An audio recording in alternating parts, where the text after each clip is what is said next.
Okay. But again, these aren't dime store criminals. Okay. They tend to be people that are very sophisticated and savvy. Okay. They know how to manipulate the system. They, I mean, these are people that can forge passports. Okay. So to try to take them to court, it's probably not worth your time. Okay. Which is the frustrating thing. Now, you know, some of the research that I've done in this situation, there's been a lot of attention in the media about it, is the fact that some people suggest that this crime got worse when they started to computerize the land registry system. In the olden days, when we closed property, we would hire independent title searchers to go into the land registry office, file and pass the documents. Now, as you're aware, it is now possible that I could, for example, if I wanted to see who's on title to your home, any lawyer has access to the computerized system that would allow them to do a sub-search and view your mortgage, or review who's on title to your home. Mm-hmm. And there's suggestion that since the computerization of the land registry system, not just in Ontario, but in all over Canada and in the United States, that now that we're more computerized and that virtually every lawyer in Ontario would have access to this information, and everybody knows some lawyer out there, and I'm sure that there are good lawyers and there are bad lawyers. What would be your opinion on the fact that it's worse as a result of computerization? Is there anything that would suggest that this problem has gotten worse as a result of the land registry system being computerized? Definitely. It's depersonalized. Okay. Things are happening online. Transactions are being made, and nobody knows the face of the person. Okay. Also, there's many more mortgage lenders these days, and people aren't doing the due diligence. Okay, well, let's talk about the due diligence. Okay, what due diligence should they be doing then? Well, they should be going to the land transfer offices themselves. Right. There should be something that's more personal about it, rather than just a name and a document and a signature. Okay. Because often these fraudsters have gone in and just presented the signature, and they have a certified check. Now, you know, I work for title companies that do title insurance. And, you know, one of the things that I've seen that the title insurance companies are doing is that they're giving out lists of lawyers to the legal community that's involved in doing closing of property, closing of sale and closing of property. And they have these, you know, do not deal with lawyer lists. People who, if this particular property is being closed by a particular lawyer, they have this list that they're giving out to everyone that says, don't deal with this lawyer. So have you done any research with respect to the lawyers involved? Are lawyers responsible? There have been lawyers that have been implicated in this. Okay. And that's the frustrating thing, because you can put checks in place that could attempt to stop this sort of thing. Okay. But when you have the inside people committing the crime, or one of a team of 4, say, committing the crime, then having diligent checks is for naught, because the checkers are the ones committing the crime. Right.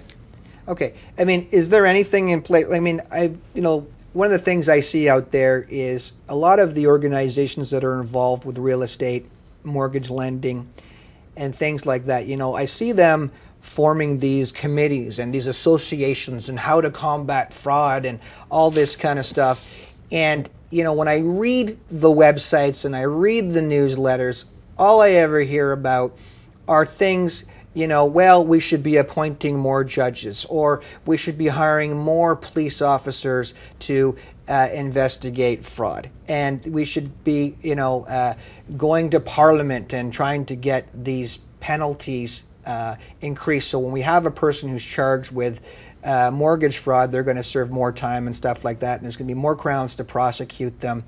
So on an enforcement part, do you believe that, you know, doing all of these things that I just said, do you think that that would be a deterrent to mortgage fraud? I don't think so. And why is that?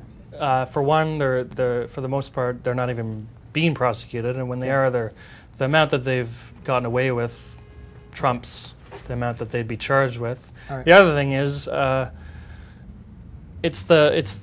these people they tend to get their property back. in the long run. But their lives are ruined forever. Right? Yeah, and their problem is the legal fees. So they don't necessarily care about the fact that the fraudster is still out there. I'm sure they're very angry. What they're most upset about is that they're innocent and they're in the hole $10,000. Okay. So, I mean, is it your opinion then it's not really a police problem? No. It's not really a court problem. This is a problem that somewhere along the line something has to be done to prevent this from happening.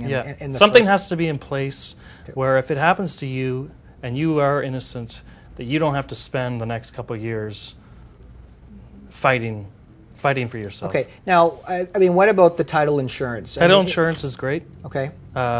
It's certainly a check. Okay. But you're not scot-free. You're not off scot-free because you still have to pay some sort of legal fees. It's not like you can press the reset button. Well, I mean, if your credit record is destroyed, your credit record is destroyed. There's still a lot of work on that you have to do. Okay. And for some people, they can handle it. Other people, it crumbles them. Okay. Now, one of the things that, I struggle with this issue, because I do a lot of this, and, for example, I do a lot of skip tracing, and I'm doing a lot of situations where I am locating missing people, missing debtors for banks, trust companies, leasing companies.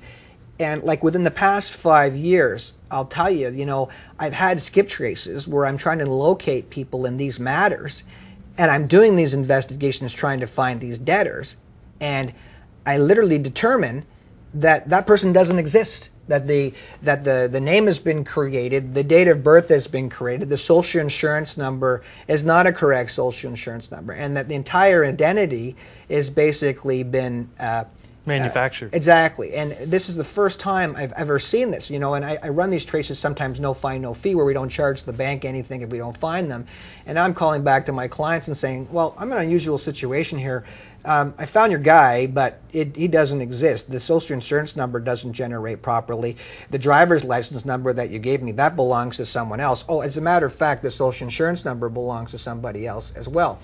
It could be a mix of people. Yeah, so I mean, this is one of the things that I'm finding now is that, that banks are lending to people on manufactured identification, and I was involved in one case where the guy was dead. They had basically taken the name and date of birth off of death records and off obituary records, stuff like that. So, well, there's a lot of competition among banks and lenders, much more than there was, say, 10 years ago. Okay. So they want people. That's why there's extended mortgages now. That's why there's no down payment. You can secure a mortgage. Sure.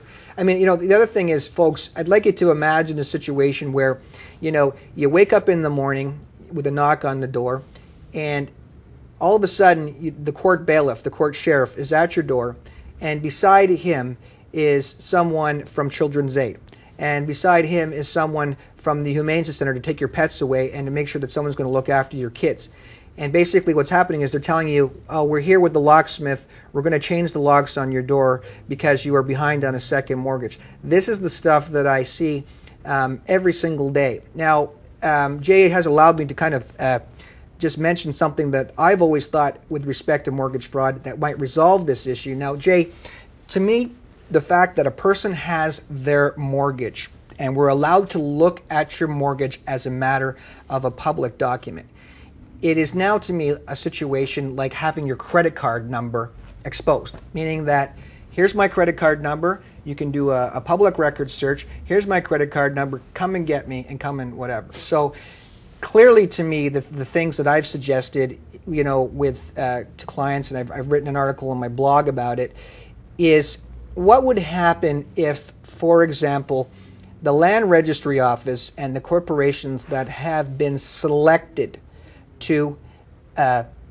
computerize this data, set up a password, okay, and a password that is basically set up and filed at the registry office at the day you purchase your home. So at the day you purchase your home, when you file those closing documents, you're given an 18-digit password, okay, which is a number that's generated, and it's held only at the Land Registry Office. It's not part of public record.